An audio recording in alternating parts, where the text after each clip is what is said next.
Silahkan Pastor Ekwil, senang ketemu. Shalom, shalom saudara. Bisa kasih salam kiri kanan dan bilang, Anda cakep sekali hari ini kelihatannya. Cakep banget kelihatannya hari ini. Thank you for the team, silakan duduk saudara. Teman-teman saudara semoga semua dalam keadaan baik. Terima kasih teman-teman dari GMS Church yang mengundang saya. Dan tadi pagi keluarga saya yang melayani giliran saya dan ya tadi udah diperkenalkan istri saya yang super cantik. Saya selalu anggap dia makhluk Tuhan paling seksi ya. Sangat dagunya itu loh yang tajamnya luar biasa istri saya. Kayak kotak persembahan gitu maksud saya. Saudara seperti yang diceritakan tadi, this is who I am. Kalau ada yang bertanya, Pendeta Ragul ini kok rambutnya panjang ya? Saya cuma bisa bilang, saya pengen jadi seperti Kristus tapi belum nyampe karakternya. Jadi rambutnya dulu minimal sebenarnya. Saudara, saya bersyukur sekali dipercaya untuk membagikan kebenaran firman Tuhan. Dan tadi di jam 3 saya udah sempat ngebagiin. Dan kita akan masuk ke seri kedua dari 3 seri yang akan saya bagikan. Kita akan bicara tentang bagaimana kita menghidupi kebenaran firman Tuhan di kehidupan nyata kita. Tentang bagaimana kita berpegang pada firman Tuhan sebagai kehidupan kita. Saudara tahu gak bahwa, setuju gak kita dipanggil menjadi pelaku firman? Saudara tahu? Firman Tuhan bilang kita dipanggil menjadi pelaku firman. Kenapa? Karena gini, perubahan seseorang terjadi bukan pada waktu dia hafal, bukan cuma hafal, tetapi pada waktu dia melakukan. Seseorang bisa hafal begitu banyak catatan atau buku tentang gizi. Dia bisa tahu nutrisinya seperti apa. Dia bisa tahu ini buahnya yang cocok untuk diet seperti apa. Dia bisa tahu semuanya itu. Tetapi yang bikin dia kurus bukan pada waktu dia menghafalkan kalori-kalori dari buah. Tapi pada waktu dia menghidupi makan buah itu sehingga dia jadi kurus. Makanya kekuatan terbesar kita dimulai pada waktu kita hidup, menghidupi dan di dalam firman Tuhan. Dan saya berdoa supaya apa yang saya bagikan bisa menjadi kekuatan bagi saudara. Karena apa yang saya bagikan menjadi sesuatu yang saya harap mendarat, simple, mudah dicerna. Tapi saya berdoa dan saya yakin saudara keluar dari tempat ini, saudara akan tahu apa yang harus saudara lakukan. Saudara excited hari ini? Saudara excited? Oke. Hari ini saya akan buka di ayat yang saya buka tadi di ibadah pertama. Di Roma 12 ayat 1 sampai 2. Saya akan bagikan versi bahasa Inggris ya. Dan saya akan pakai papan tulis ini untuk nulis-nulis untuk membantu saya untuk menjelaskan. So Alkitab bilang gini. So here's what I want you to do. Ini firman Tuhan yang bilang. God helping you. Dengan bantuan Tuhan. Take your everyday, ordinary life. You're sleeping, eating, going to work, and walking around life. And place it before God as an offering. Embracing what God does for you is the best thing you can do for Him. Ini sebuah ayat sangat powerful. Kira-kira terjemahan bahasa Indonesia seperti ini. Balik ke ayat sebelumnya. Bahasa Indonesia kira-kira kayak gini. So ini yang ingin saya mau saudara lakukan dengan bantuan Tuhan. Ambil hidupmu yang setiap hari, yang biasa aja, yang kamu lakukan setiap hari, tidurmu, makanmu, kerjamu, jalan-jalanmu dan taruh itu di hadapan Tuhan sebagai sebuah persembahan. Saudara, ini ayat yang begitu powerful dan berdampak bagi saya. Kenapa? Karena gini, saya lahir dulu pada waktu muda, saya dididik bahwa saya harus melakukan sesuatu yang besar untuk Tuhan. Saya melakukan sesuatu yang besar. Tapi ayat ini mengatakan ada satu kata yaitu ordinary life. Ordinary. Ordinary artinya biasa. Kita sebagai anak Tuhan terdidik untuk melakukan hal-hal luar biasa. Tapi ayat ini powerful, kenapa? Mendidik kita untuk ngomong, justru ambil hidupmu yang biasa aja. Yang kamu lakukan setiap hari. Dan dia menjelaskan ayatnya bilang apa? Dia jelas ngomong bahwa tidurmu, makanmu, kerjamu, semua yang kamu lakukan, semua yang kamu anggap remeh itu, semua yang kamu pikir itu biasa aja. Dan dia bilang gini, semua yang kamu anggap biasa aja, taruh itu di altarnya Tuhan. Memberi kita ide bahwa Tuhan tampaknya punya pendapat yang berbeda tentang segala pencapaian kita. Betul apa enggak saudara? Kita berpikir bahwa pada waktu kita harus jadi besar untuk kemuliaan Tuhan. Saya nggak anti dengan hal itu. Saya berdoa supaya beberapa di antara saudara akan jadi besar untuk kemuliaan Tuhan. Bagi Anda yang di dunia entertainment, saya berdoa supaya Anda jadi artis yang besar untuk kemuliaan Tuhan. Saya berdoa bagi Anda yang businessman di sini, Anda menjadi businessman besar dan berdampak untuk kemuliaan Tuhan. I pray for that. Tetapi izinkan saya kasih tahu, Tuhan tidak butuh itu untuk Anda bisa memuliakan Tuhan dulu. Saya ulang sekali lagi, Anda tidak butuh jadi besar dulu untuk bisa memuliakan Tuhan di hidup Anda. Jadi tampaknya ordinary life yang kita suka anggap remeh, di mata Tuhan itu sesuatu yang penting, sesuatu yang matters. Banyak orang bilang, Pastor, saya mau melakukan sesuatu yang luar biasa untuk Tuhan. Saya melakukan hal-hal besar untuk Tuhan. Saya melakukan hal-hal terbaik untuk Tuhan. Ini ibarat hidup kita. Seringkali kita pengen berikan terbaik bagi Tuhan. Apa itu salah? Tidak, itu betul. Masalahnya, kebenaran tidak berhenti sampai di situ. Karena kalau misalnya kita cuma berikan terbaik bagi Tuhan, maka yang Tuhan dapat cuma yang terbaik. Bisa dicerna saudara? Kalau Anda coba berikan terbaik bagi Tuhan, yang Tuhan dapat dari Anda cuma yang terbaik. Padahal yang Tuhan mau bukan cuma yang terbaik. Tuhan gak cuma mau ini benar. Tapi sebenarnya Tuhan mau semuanya. Tuhan gak cuma mau sisi terbaikmu. Tuhan mau semua hidupmu. Ada bagian di hidup Anda dan saya yang baik. Tapi ada beberapa bagian di hidup Anda yang masih on progress. On progress kelihatannya keren ya. Aslinya sih jatuh bangun sebenarnya maksudnya, artinya kayak gitu. Masih bergumul. Tapi Tuhan bilang, kasih semuanya. Memberi saya ide bahwa hidup kita itu kayak pizza. Tapi kadang kita ini gak pede datang ke hadapan Tuhan. Kita cuma kasih satu slice. Padahal yang Tuhan mau bukan satu slice. Yang Tuhan mau satu loyang seluruh hidupmu. Yang Tuhan mau segala sesuatunya. Kenapa? Kenapa dia mau segala sesuatunya? Bukankah dia berhak dapat terbaik? Betul. Tapi Christianity, kekristenan itu bukan religion. Dia bukan agama. Tapi dia adalah relationship. Amin saudara? Relationship. Dia adalah hubungan. Dia bukan cuma sekedar ritual, tapi dia adalah hubungan. Dan saudara setuju gak? Bagi saudara yang sudah menikah pasti ngerti maksud saya. Hubungan yang sehat bicara kita belajar terima seseorang apa adanya. Pada waktu saudara menikah, kenapa pernikahan selalu diidentikan sebagai ekspresi kasih Tuhan dan jemaatnya? Kenapa? Karena di situ seseorang dididik untuk menerima yang dia cintai apa adanya. Pada waktu saudara pacaran, saudara belajar memilih yang saudara cintai. Tapi pada waktu di dalam pernikahan, saudara mencintai yang saudara pilih. Maka dari itu, dia punya fase yang sama sekali berbeda. Nah makanya dari itu, dia bilang bahwa kita harus relationship, itu belajar terima segala sesuatu sebagaimana adanya. Bahkan yang on progress. Dan itu yang Tuhan lakukan. Pada waktu dari kayu salib, dia mati dan bangkit bagi Anda. Menerima Anda. Sambil dia menerima Anda, dia juga mendorong Anda. Roh Kudus, memberikan Roh Kudus di hidup Anda untuk mendorong terjadi transformasi di hidup saudara. Nah, kenapa saya bahas hal ini? Karena ini balik lagi ke kata berikutnya, yaitu kata, kalau saudara perhatikan baik-baik di Roma 12 ayat 1 dikatakan, itulah ibadahmu yang sejati. Jadi memberi kita ide bahwa memberikan hidup kita yang biasa aja, seluruh aspek hidup kita, itu adalah ibadah kita yang sejati. Pertanyaannya, bagaimana mungkin sebuah hidup kita menjadi sebuah ibadah? How does it work? Bagaimana logikanya? Jika Anda ada yang bertanya seperti itu, saya senang Anda bertanya seperti itu karena hari ini saya ada untuk menjelaskannya. Saudara, ibadah dipikirin orang Indonesia, dipikirin orang Surabaya, Pakuan City Mall, seringkali berpikir tentang bagaimana kita duduk di 4 tembok gereja, di rumah Tuhan, which is itu benar. Tapi bagi orang Yahudi dan bagi terjemahan asli Alkitab, ibadah itu punya satu arti yang sedikit lebih lebar dan lebih besar dibanding kita pernah bayangkan. Ibadah itu sebenarnya ada kata serapan Arab.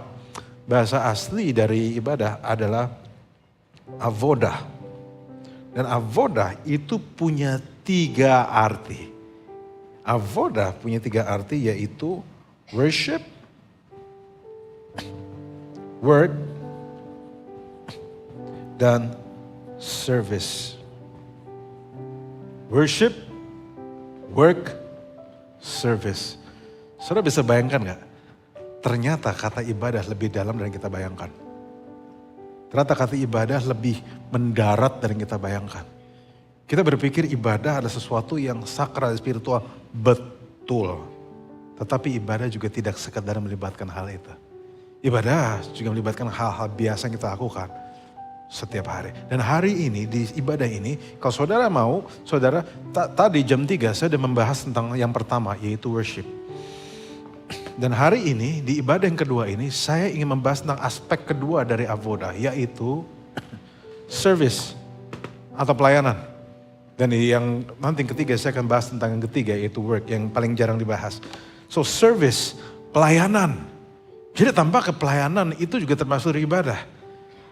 Roma 15 ayat 1-2 di dalam bahasa Inggrisnya dikatakan, kita yang kuat dan mampu dalam iman perlu turun tangan dan membantu mereka yang goyah. Those who strong and able in faith need to step in and lend a hand. Membantu, mengulurkan tangan untuk mereka yang jatuh. Dan juga bukan sekedar melakukan apa yang menguntungkan bagi kita. Amin saudara. Bukan sekedar lakukan apa yang menguntungkan bagi kita. Karena ada statement yang bilang gini, strength is for service, not status. Kekuatan yang kita miliki itu bukan untuk status kita. Kekuatan yang kita miliki itu bukan untuk kita jadi terlihat keren. Tetapi adalah untuk melayani. Kekuatan yang kita miliki itu justru untuk melayani. Saudara, ada satu statement yang bilang gini, hidup ini jangan cuma cari berdasi, atau jangan cuma ingin bergengsi, tapi juga harus berfungsi. Banyak orang hanya ingin cari dasi, banyak orang cari gengsi, tapi firman Tuhan bilang, jadilah berfungsi. Amin, saudara? Jadilah berfungsi. Kekuatan saudara pakai itu bukan untuk sekedar saudara pamerkan. Ada orang-orang yang kalau misalnya kalau kita nggak tahu tujuan satu barang kita punya, kita akan memperlakukan barang itu sembarangan. Betul? Kalau saudara nggak tahu handphone saudara gunanya seperti apa, saudara akan gunakan itu sembarangan. Kalau anak bayi yang saudara miliki nggak tahu handphone gunanya seperti apa, dia akan lempar handphone itu, dia akan mainin handphone itu. Saya pernah punya satu teman pada zaman dulu, teman saya ini mengoleksi DVD Blu-ray. Saudara masih ingat Blu-ray? Ya, beberapa dari saudara masih ingat Blu-ray, itu dulu mahal banget, sekarang udah nggak pakai itu lagi. Anak yang masih kecil, dia karena nggak tahu kegunaan dari DVD itu, padahal dulu mahal banget, dia gesek DVD itu di lantai. Yang akhirnya menyakiti hati bapaknya yang bilang, ya udah deh, padahal mahal banget. Itu ada bukti seseorang karena nggak tahu untuk apa satu barang diciptakan. Dan akhirnya Alkitab bilang, kalau saudara hari punya kekuatan, saudara punya kelebihan, itu ada untuk melayani. Saudara tahu gak bahwa kita tidak pernah dipanggil untuk diam aja. Kita tidak pernah dipanggil untuk hidup bengong aja. Sekarang saya mau nanya, di sini ada yang senang liburan? Ada yang suka liburan? Bisa angkat tangan yang suka liburan? Rata-rata senang liburan ya. Kalau beberapa di antara kita, kalau kita dapat liburan seminggu enak banget kan? Bersuka cita. Tapi saudara bayangkan, kalau liburan seminggu, 2 minggu masih suka cita. Coba liburan sebulan. Coba libur 2 bulan. Coba libur tidak masuk kerja sama sekali. Seminggu pertama indah. Pas udah gak ngapa-ngapa sebulan, apa? Stres. Kenapa stres? Apakah itu karena saudara gila kerja? Bukan. Itu Tuhan yang buat di dalam hidup saudara. Karena saudara tidak diciptakan untuk bengong aja. Saudara diciptakan untuk lakukan sesuatu. Saudara diciptakan untuk berproduksi. Saudara diciptakan untuk berkontribusi. Gak percaya? Saudara pernah ada yang suka nonton bola di sini? Kalau saudara lihat Lionel Messi pada masa jayanya, saya suka ngitungin gaji pemain bola. Hobi yang menarik ya. Gaji pemain bola. Dan saudara tahu nggak, Lionel Messi 1 detik gajinya sebesar upah minimum provinsi, 1 provinsi di Jakarta. 1 detik gajinya. Tapi saudara perhatiin nggak bahwa Lionel Messi tidak suka di bangku cadangan. Padahal gajinya gak berubah pada dari bangku cadangan. Halo? Perhatiin gak? Pemain bola, pemain basket, gak ada yang suka di bangku cadangan. Kenapa? Karena sukacitanya hadir pada waktu mereka berkontribusi. Sukacita hadir pada waktu mereka gak diem aja. Makanya orang diam aja stres. Kita diciptakan untuk aktif, bukan untuk pasif. Maka dari itulah orang yang pasif hidupnya akan turun. Tapi orang aktif hidupnya akan naik. Orang yang melayani akan punya dampak lebih besar. Melayani itu sesuatu yang penting. Kekuatan yang saudara punya itu ada untuk melayani, bukan untuk menghakimi. Melayani itu memberi diri. Makanya kalau ada orang nanya definisi statement melayani apa sih? Melayani artinya memberi tak harap kembali. Memberi tak harap kembali. Seperti lagu, tapi ya memang itu dilayani. Pada itu saudara melayani seseorang, saudara memberi sesuatu kepada seseorang, saudara sudah memberikan bagian dari hidupmu yang sebenarnya tidak akan bisa kembali lagi. Para volunteers hari ini melayani di tempat ini. Dia menyalamin saudara, walaupun beberapa di antara saudara mukanya jutek banget ya istilah anak zaman sekarang ya. Mereka tapi dengan tulus melayani saudara.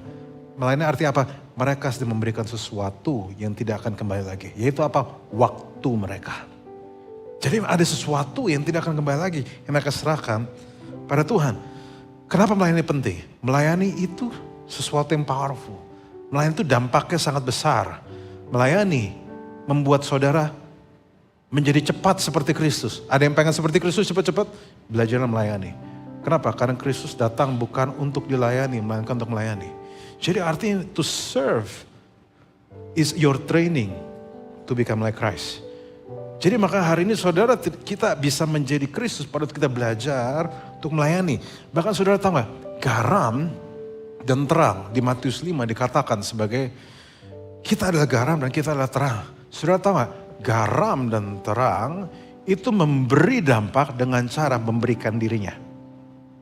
Terang memberikan sinarnya. Garam memberikan dirinya. Dia tidak mengambil tetapi memberi. Justru pemberianlah dia bisa menghadirkan rasa bagi dunia ini.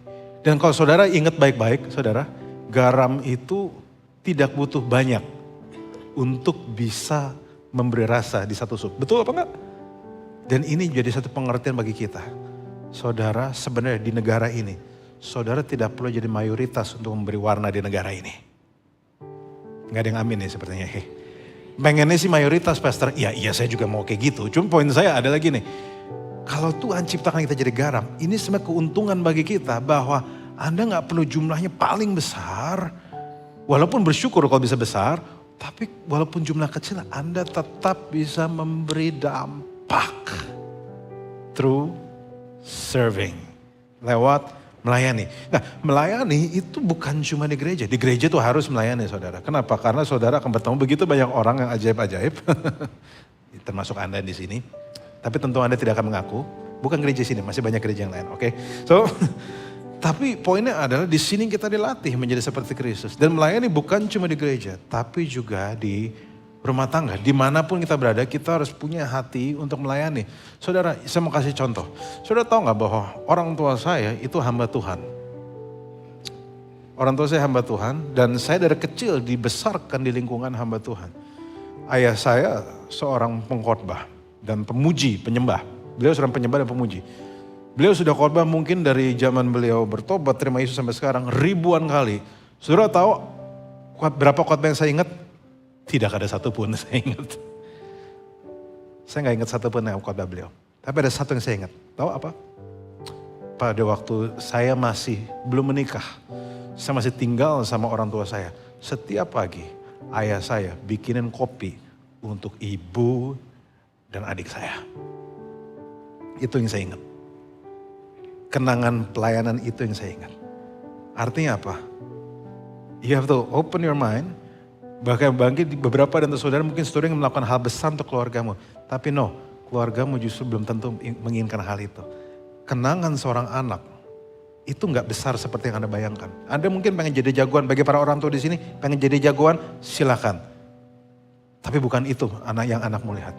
Apa yang anakmu lihat jangan-jangan pada waktu Anda main sama dia. Pada waktu Anda ngobrol sama dia. Saudara tahu kenangan saya dan istri saya apa? Apakah pada waktu saya berkhotbah di depan ribuan orang? Enggak, bagi dia biasa aja. Tapi pada waktu dari jam 9 malam saya matiin handphone, saya nonton bareng sama dia. Dan karena saya suami mengasihi istri saya temenin nonton drama Korea, saudara. Sekitar beberapa bulan lalu, saya dan istri saya baru saja menyelesaikan satu drama Korea bernama Queens of Tears. Bukan cuma Anda yang nonton, saya juga nonton. Salah satu sinetron Korea yang paling mirip sinetron Indo menurut saya. Ada yang lupa ingatan lah, warisan dan sebagainya. Ini Indo banget sinetron ini benar-benar. Dan jadi kenangannya justru di hal-hal kecil. Justru pelayanan di hal-hal seperti itu. Dan justru, bayangkan saudara, kalau misalnya dari saya di rumah tangga saya gak pernah melayani. Saya suruh dia terus. Dia suruh saya terus. Kita gak pernah duduk saling melayani, saling mendengar. Betapa hancurnya rumah tangga saya, saudara. Betapa hancur rumah tangga saya. Di Markus 9:33-35. Kita buka di Markus 9:33-35. Kemudian tibalah Yesus dan murid-murid di Kapernaum. Ketika Yesus sudah di rumah, ia bertanya pada muridnya, apa yang kamu perbincangkan tadi di tengah jalan? Tapi mereka diam. Dari tengah jalan mereka mempertengkarkan siapa yang terbesar di antara mereka. Lalu Yesus duduk memanggil mereka dan berkata, jika seseorang pengen jadi terdahulu, hendaklah ia menjadi yang terakhir dari semuanya. Dan pelayan dari semuanya. Ini Yesus yang ngomong. Tapi saudara tahu, kenapa banyak orang melayani, tetapi tidak menemukan kebahagiaan dan kesenangan di saat melayani? Karena mereka melayani dengan motif yang keliru. Kenapa saudara hari ini gak suka cita pada melayani? Karena mungkin kita melayani dengan motif yang keliru. Saudara, pada waktu engkau melayani di rumahmu, kau melayani karena motifmu yang keliru. Di gerejamu, karena motifmu keliru. Dimanapun kau berada, karena motifmu yang keliru. Akhirnya kau gak dapat sukacita. Ada beberapa orang di gereja yang melayani karena pengen bisa dipandang orang. Ada yang pengen deketin cewek gitu maksudnya. Deketin lawan jenis. Terus begitu dekat, udah nyaman, ternyata cuma dianggap teman. Akhirnya dia mundur. Sampai ada lagu, potong bebek angsa, masak di kuali, kirain ada rasa, ternyata cuma friendly. Akhirnya yang kayak gitu akhirnya. Kenapa bisa begitu? Karena kau gak punya motif yang keliru. Karena kau punya motif yang keliru. Tapi ada satu pelajaran ayat yang ingin saya bagikan. Ini cerita tentang bagaimana Ishak dan Ribka bertemu. Dan kalau saudara pengen lihat seperti ini, saudara akan lihat saya berharap saudara punya hati melayani yang powerful. Karena cerita ini very interesting. Kejadian 24 ayat 17-22, kita lihat ya. Kemudian berlarilah hamba itu mendapatkan dan berkata, tolong beri aku minum air sedikit dari buyungmu ini. Jadi ini cerita tentang hamba Abraham lagi cariin Ishak jodoh. Jadi hamba Abraham ini diutus sama Abraham untuk balik ke tempat di mana kerabat Abraham ada. Dan dia cari cewek di situ untuk Tuhannya. Dan saudara tahu bahwa zaman dulu tidak ada mobil, mereka naik onta. Dan kelihatan jelas karena perjalanan jauh, ontaknya lebih dari satu. Panas, saudara. Mari kita lihat. Tolong beri aku minum air sedikit dari buyungmu itu. Dan ini orang gak dikenal. Dia bilang gini, minumlah Tuhan. Maka segera nyala diturunkan buyungnya itu ke tangannya serta diberinya dia minum. Setelah ia selesai beri hamba itu minum, berkatalah dia. Baiklah untuk unta-untamu juga kutimba air sampai semuanya puas minum. Kemudian segera nyala dituangnya air yang dibuyungnya itu ke dalam palungan. Lalu berlarilah ia sekali lagi ke sumur untuk menimba air dan ditimbanya lah untuk semua unta itu. Sampai di sini dulu.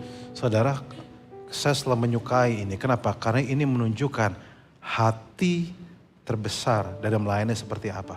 Sudah lihat ada kata segera, ada kata berlari, memberi ide bahwa si Ribka ini seorang yang sigap. Dan ini gak di gereja, ini dia melayani di realita hidupnya dia. Saudara lihat bahwa saudara bisa bayangkan gak gini bahwa satu kita harus mengerti bahwa pada zaman dulu tidak ada dispenser. Kita lihat ya. Maka dari itu Ribka harus bawa buyung air yang cukup besar untuk dia bisa keperluan air sehari-hari keluarganya. Dan seperti yang saudara tahu bahwa buyung ini tidak kecil. Mungkin zaman sekarang seperti galon, memberi kita ide Ribka adalah seperti seorang pekerja keras. Maka menurut legenda bilang, perempuan yang kuat bukan perempuan yang gak pernah nangis. Tapi yang bisa angkat galon aku sendiri katanya dia bilang gitu. Perkasa dia bilang. Dan Ribka ini contoh pekerja keras dan sangat perkasa dia bilang gitu. Nah, jadi dia bilang gitu bahwa dia bilang segera diturunkannya. Dan saudara tahu nggak, Ribka sebenarnya cuma diminta untuk kasih minum tuannya. Saudara tahu, cuma disuruh kasih minum hamba Abraham. Tapi Ribka ngasih sesuatu yang powerful. Dia bukan cuma sekedar kasih minum sang hamba Abraham, tapi dia juga kasih minum apa? Unta-untanya. Saudara bayangkan, unta-untanya ini berarti lebih dari satu. Dan saudara asal tahu, unta minumnya banyak. Makanya kalau ada teman saudara yang minumnya banyak, dibilang, lu kayak onta loh maksudnya. Karena minumnya banyak. Saudara bisa bayangkan betapa dia harus bolak-balik sumur dan sebagainya untuk dia bisa mengerjakan semua unta-unta dan sebagainya. Kasih minum. Kita bilang sampai mereka puas minum. Saudara, kalau saya bisa merenungkan, ini contoh hati melayani seperti ini. Dia cepat, dia sigap, dia sadar apa yang dia lakukan. Dia melakukan yang terbaik yang dia bisa. Dia nggak hitung-hitungan. Dan saudara lihat nggak ayat berikutnya. Dan orang itu mengamati dengan berdiam diri untuk mengetahui apakah Tuhan buat perjalanan berhasil atau tidak. Setelah unta-unta itu puas minum, maka orang itu mengambil anting-anting emas yang setengah shikal beratnya. Dan sepasang gelang tangan yang 10 shikal emas beratnya. Saudara, ada satu ayat yang powerful. Ribka ada seseorang yang melayani dengan baik. Dan apa yang terjadi saudara? Dia tidak hitung-hitungan, tapi justru dia yang dapat hadiah. Justru orang yang paling tidak hitung-hitungan, seringkali dia yang dapat hadiah. Seringkali Tuhan berikan dia kejutan. Seringkali ada kejutan-kejutan bagi orang di gereja yang melayani tanpa hitung-hitungan. Orang-orang yang melayani keluarganya tanpa hitung-hitungan. Orang yang melayani komunitasnya tanpa hitung-hitungan. Karena tampaknya mungkin tidak semua orang melihat, tapi Tuhan melihat ya. Tuhan menghargainya. Tuhan menyukainya. Saudara, ada sebuah dampak yang besar dalam pelayanan. Saya kasih contoh. Pada masa itu, saya dan istri saya baru menikah. Dan istri saya waktu itu kita lagi bulan puasa, saudara. Kalau di Jakarta, bulan puasa itu harus hati-hati. Kenapa? Karena jam 5:30, jam 5 lewat, itu semua mall udah rame, udah penuh semua. Untuk orang makan. Untuk orang siap-siap buka puasa. Nah kebetulan saya dan istri saya telat nyampe mall. Dan sehingga kami cari mall-mall yang kita suka. Kita cari makanan yang kita suka. Semua udah rame luar biasa. Semua penuh bukan main. Dan istri saya, gak apa-apa ya saya ngomong. Istri saya agak ada aslam. Saudara tahu aslam? Asam lambung saudara. Makannya gak bisa telat. Penyakit anak sekarang ya, asam lambung ya. Nggak bisa, karena itu dia nggak bisa telat makan dan saya pun sebagai suami yang baik, saya mau harus menjaga lambung istri saya. Kenapa? Karena kalau pada lambung istri saya kenapa-kenapa, yang terguncang adalah saya dan dompet saya. Amin saudara? Nah tentu mencegah lebih baik daripada mengobati, amin. Ya makanya saya coba mencegah, saya cari sebisa mungkin. Because saya suami yang baik, cinta Tuhan, suka menyeberangkan nenek dan mengasihi istri saya. I tried my best to cari. Dan puji Tuhan, nggak dapat tuh restoran. Saya udah cari, saya pikir nih mau sampai kapan nih dapetnya. Aduh, saya udah deg-degan, sudah mikir masa gue harus keluar duit lagi untuk masuk rumah sakit kan. Dan tiba-tiba ada satu restoran. Saya tidak akan sebut nama restoran ya. Kemudian dia datang dan si waiters dia datang ke saya dan dia bilang gini bahwa mas, ini masih waiting list ya mas. Saya pikir di antara semua waiting list ini yang paling pendek. Ya udah, saya pikir mau yang ini. Dengan terpaksa. Saya diam, cukup lama ya, beberapa menit. Nah, saya tidak punya ekspektasi pada waktu itu. Kenapa? Karena bagi saya pikir, ya waiting list. Ya saya berdoa aja semoga yang dimakan situ cepat-cepat makannya. Tiba-tiba dia ngomong hal menarik. Dia bilang gini, Pak sebenarnya, atau saya lupa dia ngomong Pak atau Mas. Pak, Mas, maaf Bu, sebenarnya ini belum giliran Anda. Tapi karena Anda udah nunggu di sini, dan tampaknya dia mungkin gak ngomong, tapi dia lihat muka kami yang kelaparan kayak orang gak pernah dikasih makan. Dia bilang, masuk aja ya Mas sama Mbak. Saya bilang, puji Tuhan, puji Tuhan. Saya kasih lihat namanya, oh bukan Kristen nama kelihatannya. So ya udah saya pikir anak Tuhan, dia pikir dia kenalin saya. Tapi ternyata enggak, purely kebaikan hatinya doang. Nah yang menarik adalah saya merasa terhibur dengan hal itu. Seperti saya ngerasa, oh Tuhan ini sesuatu yang baik di hidup saya. Puji Tuhan. Pas saya sampai duduk, nah ini menarik. Enggak berhenti sampai situ. Sang pelayan ini tidak berhenti cuma sampai mendudukan kami di kursi. Tapi dia juga kasih menu dan dia memberikan kami rekomendasi. Kamu enak yang ini. Kamu bagus yang ini. Kalau ini, saya bilang kalau ini gimana? Mas, sorry itu. Oh, terima kasih. Kasih bocoran dapur dia bilang kan. Nah saudara tahu gak? Guess what? Sehabis dia layanin kami dan sebagainya. Saya ngomong sama istri saya. Kasih tip gede deh. Ini orang udah melakukan hal yang baik. Dan saudara tahu gak? Begitu selesai makan, puji Tuhan restorannya gak enak.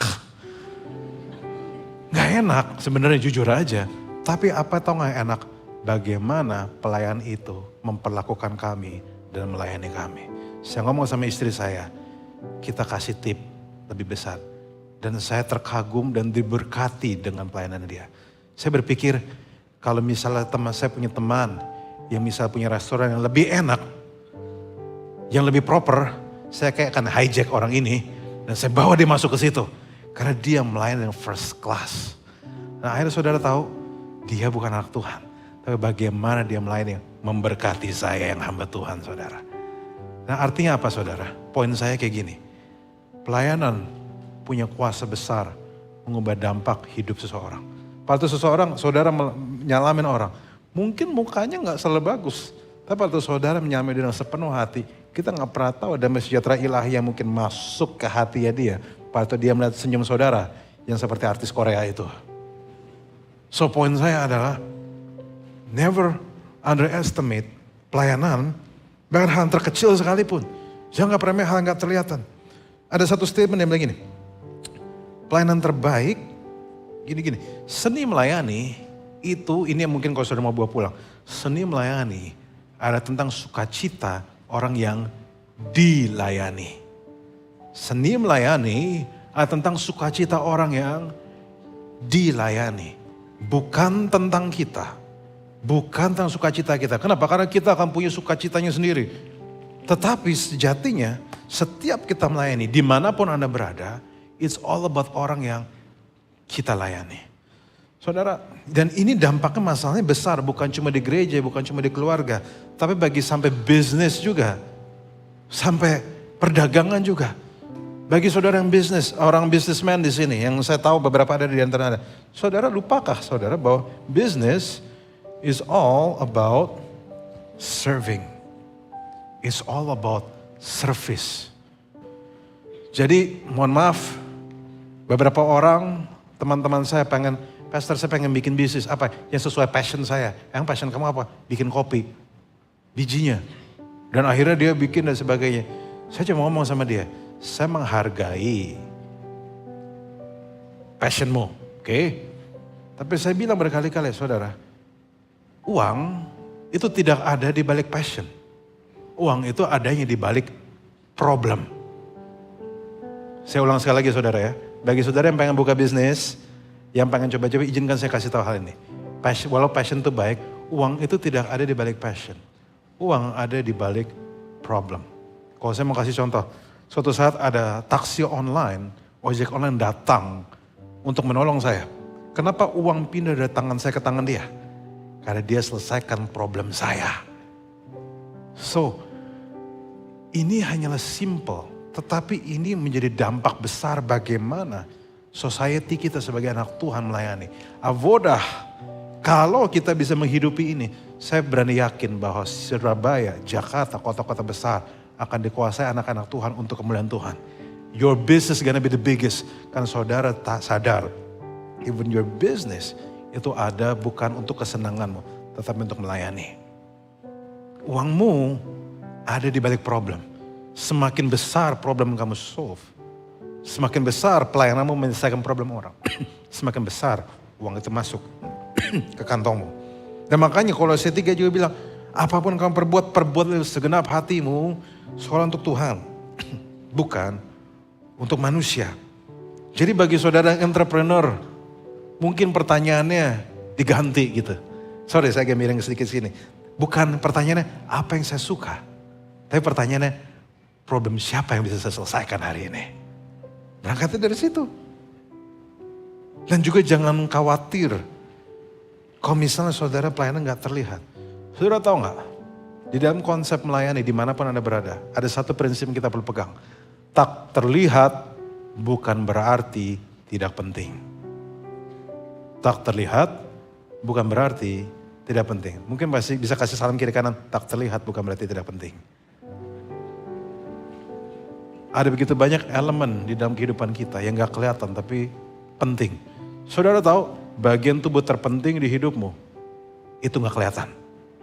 Ususmu, jantungmu, otak Anda gak kelihatan.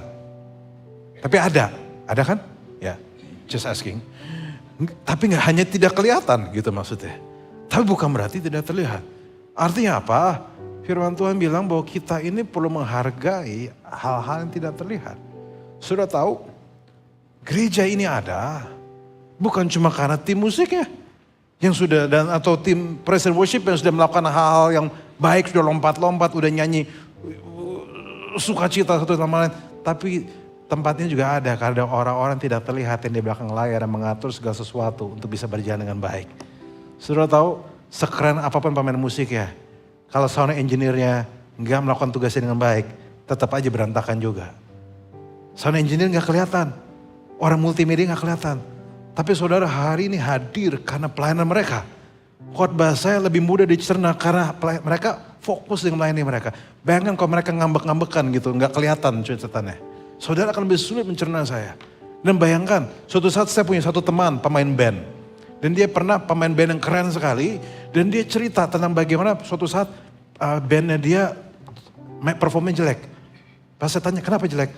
Dia bilang tukang soundnya ngambek soalnya. Duit rokoknya kurang katanya dia bilang gitu. Di situ kita mengerti bahwa orang-orang yang saya selalu makanya di gereja saya pun saya selalu menghargai orang-orang yang ngatur konsumsi karena tidak ada logistik maka tidak ada logika. Amin saudara. Berhenti gitu logikanya kalau nggak ada makanan gitu. Saya menghargai orang-orang yang sound.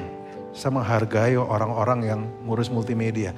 Saya menghargai orang-orang yang menjadi hospitality yang baik bagi kami. Saya menghargai semua orang yang sudah nyalain AC, yang sudah menyapu, membersihkan lantai ini sehingga menjadi lantai yang bersih. Mungkin saudara perlu kasih tepuk tangan buat mereka semua yang melayani di sini. Yang udah beresin WC-nya dengan baik. Karena WC yang bersih adalah sebagian dari iman.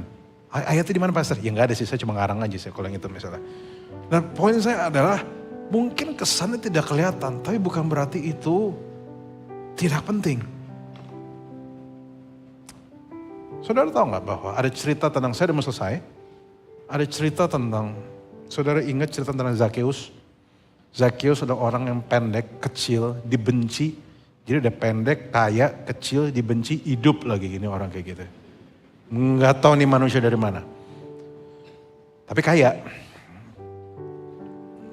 Suatu saat Yesus datang. Dan dia sadar diri, tapi dia berusaha untuk mendekat ke Yesus. Dia pengen tahu Yesus itu seperti apa. Dia pengen tahu. Tapi biasa karena dia musuh masyarakat, dia tidak bisa mendekat. Setiap kali dia mau mendekat, mau orang menjauhi dia, udah nggak usah jauh-jauh, nggak usah mendekat gitu. Akhirnya Zakheus tidak kehilangan akal. Dia lihat ada pohon ara yang besar, saudara ingat ceritanya? Dia manjat pohon ara, dia hanya mau lihat Yesus. Yesus lihat dan Yesus bilang, ngeliat Zakheus, dia bilang, Zakheus turun, aku harus menumpang, aku harus nginep di rumah kamu hari ini. Dan saudara lihat, singkat cerita apa yang terjadi, berdampak begitu besar, Zakheus bertobat, segala yang sudah berhutang dikembalikan 4 kali lipat dan sebagai dampak luar biasa besar. Saudara tahu cerita itu. Nah pertanyaan saya hari ini, siapa tokoh paling berjasa di cerita ini? Ada orang bilang Yesus mungkin, ada orang bilang Zakheus. No, menurut saya setelah saya pelajaran ayat ini, tokoh paling berjasa di cerita ini adalah si penabur benih pohon ara. Ada yang tahu namanya siapa? Nggak tahu ya, Musdalifah gitu. Saya juga nggak tahu namanya siapa saudara. But this is what I know. Tanpa ada dia yang menabur, tidak ada pohon ara. tanpa ada pohon ara, Zakheus tidak bisa naik. Zakheus nggak bisa naik, tidak bisa ketemu Tuhan. Jadi artinya jangan-jangan justru gara-gara dia ada kebangunan rohani terjadi di rumah Zakheus. Saudara, saya mau kasih tahu, jangan-jangan Anda mungkin bukan Zakheus, tapi Anda si penabur benih pohon ara. Anda mungkin kelayanannya kecil, tapi saya cuma kasih tahu, walaupun kecil, lakukan dengan serius. Kau gak pernah tahu jiwa yang diselamatkan itu seperti apa untuk kemuliaan Tuhan. You will never know. Makanya hari ini, saya akan tutup dengan statement ini. Seringkali pelayanan terbesarmu lahir dari luka terdalammu. Your greatest ministry comes from your deepest pain. Banyak orang bilang, pastor mau melayani mulai dari mana? Banyak. Tapi kalau salah satu yang paling berdampak, ya silakan. Your greatest, pelayanan terbesarmu itu lahir dari luka terdalammu. Your greatest ministry comes from your, belum muncul ya? Silakan munculkan. From your deepest pain. Ini saudara perlu pegang baik-baik. Kenapa? Karena Tuhan mau pakai saudara. Ingat, balik lagi. Nah, many times our greatest ministry comes from our deepest pain. Many times, seringkali kita pengen berikan yang ini. Kita gak mau kasih yang ini. Because this is painful. Ini sakit. Penuh kebencian. Ini bisa berarti banyak hal. Bisa berarti hubunganmu berantakan dengan orang tuamu. Bisa berarti Anda ayah yang gagal. Bisa berarti Anda ibu yang gagal mendidik anak-anakmu. Bisa berarti Anda kakek yang sudah terlanjur kacau rumah tangganya. Bisa berarti ini many things happen in your life. Tapi izinkan saya mau kasih tahu hal ini. Mungkin beberapa di antara Anda terpaksa bercerai karena Anda menikahi orang salah. Mungkin beberapa di antara Anda terpaksa hancur rumah tangganya karena Anda yang jadi bagian dari problem. Mungkin Anda terpaksa aborsi karena mungkin Anda hamil dengan orang tidak seharusnya menjadi partner Anda dalam menghadirkan anak di hidup di rahim Anda. Tapi izinkan saya ngomong hal ini. Walaupun saya percaya Tuhan tidak menghendaki itu semua terjadi. Tapi Tuhan juga bisa pakai hal-hal seperti itu untuk kemuliaan-Nya. Gini, siapa yang bisa melayani orang yang bercerai selain mereka yang pernah bercerai, saudara? Siapa yang paling bisa mengerti hatinya? Siapa yang paling bisa mengerti orang yang melayani orang KDRT selain mereka yang mungkin pernah diizinkan Tuhan KDRT? Sekali lagi Tuhan bukan yang memulainya. Tapi kadang pilihan-pilihan kita menghasilkan konsekuensi. Membuat kita terpaksa harus menanggung konsekuensi yang kita tanggung. Tapi Tuhan yang saya banggakan bukan Tuhan yang berhenti pada waktu engkau mengambil konsekuensi yang buruk. Tuhan yang saya banggakan adalah Tuhan yang sanggup menghadirkan indah, hal yang indah. Bahkan ada konsekuensi paling buruk sekalipun. Even if your life is dark, your God can bring light out of those places. Hari ini saya mau deklarasikan.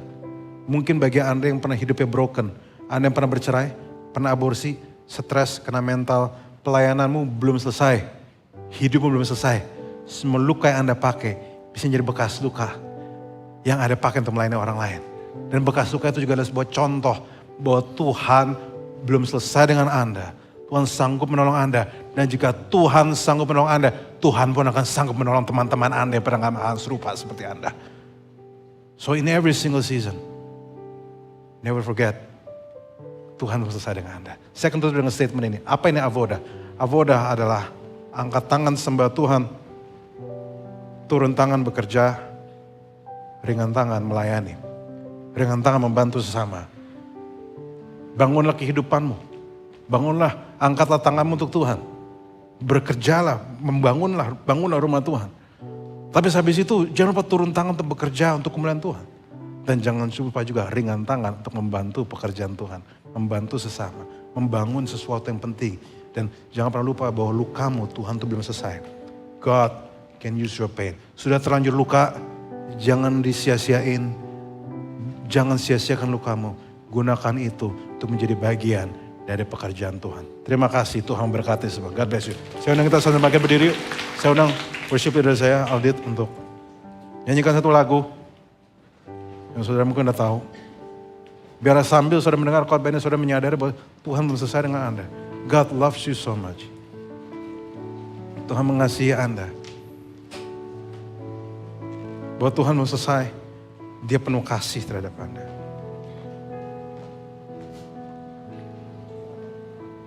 Kemanakah aku? Amin.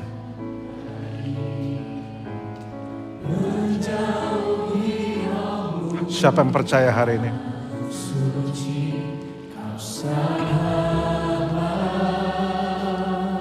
Amin. Thank you Lord.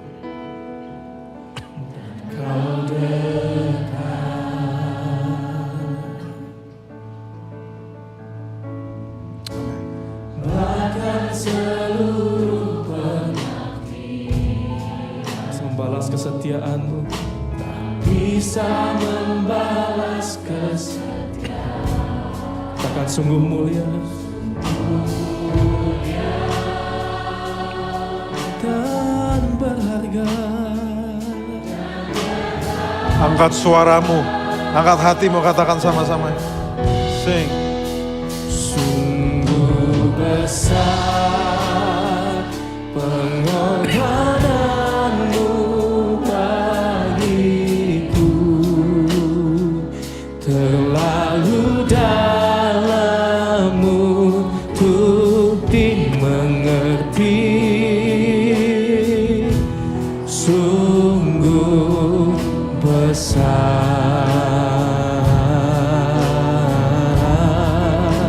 sungguh indah yang Kau pikirkan tentangku. Tak terselami, tak terselami bagiku. Sungguh indah, sungguh indah.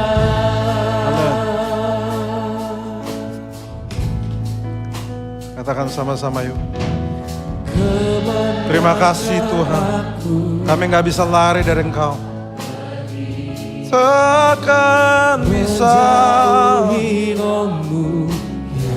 Kau sahabatku. Sahabat,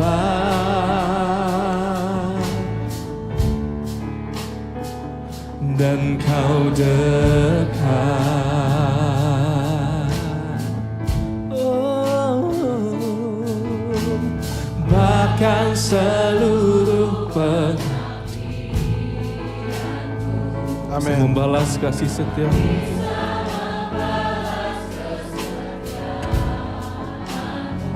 Sungguh mulia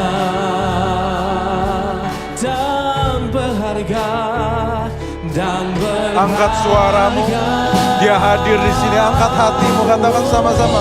Lift up your hands and sing. Besar pengorbananmu bagiku. Amin. Terlalu dalam untuk dimengerti. Sungguh besar,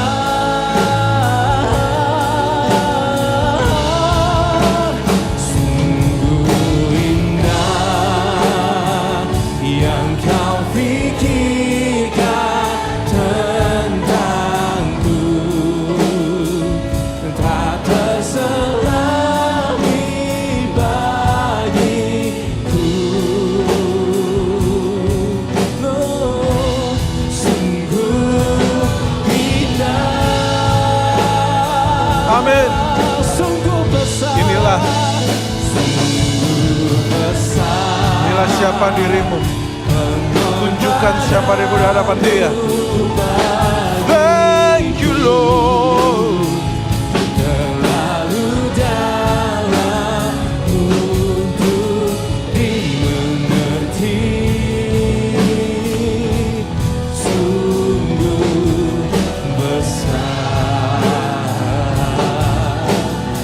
sungguh indah Tuhan, sungguh indah yang Kau pikirkan tentangku. Tak terselami bagiku.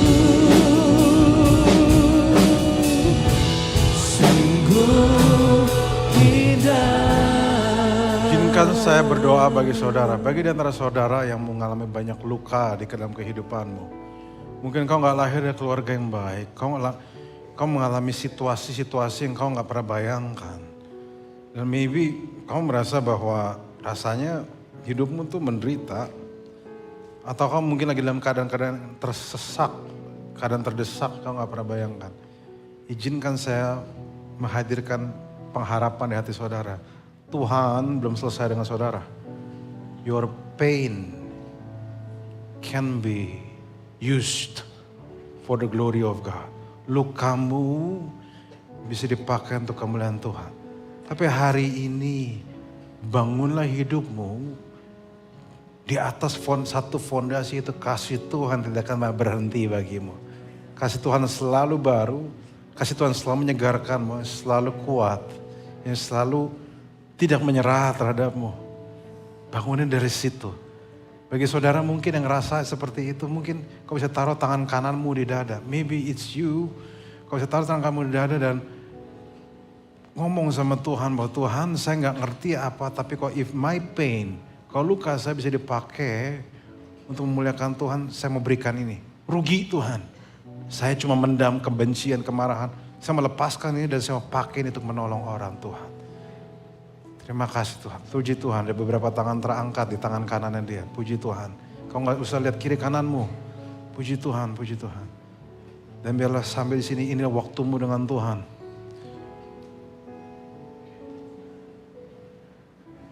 Thank you Lord.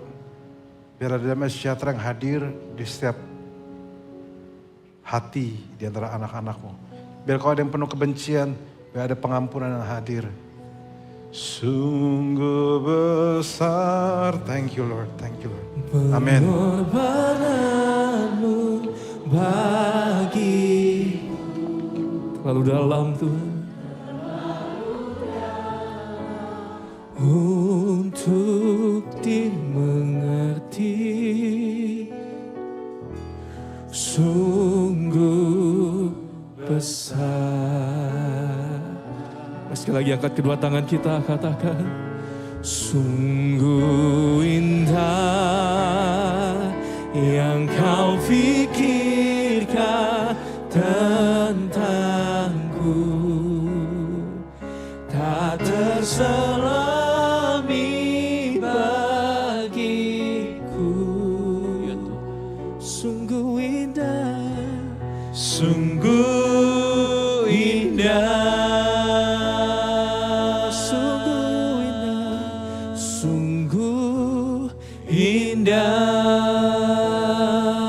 Sungguh indah kau Tuhan, sungguh indah.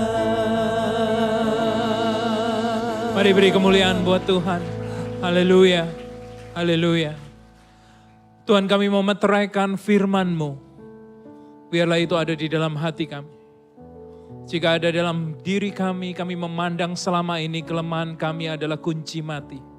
Biarlah kami tahu bahwa kami bisa Engkau pakai.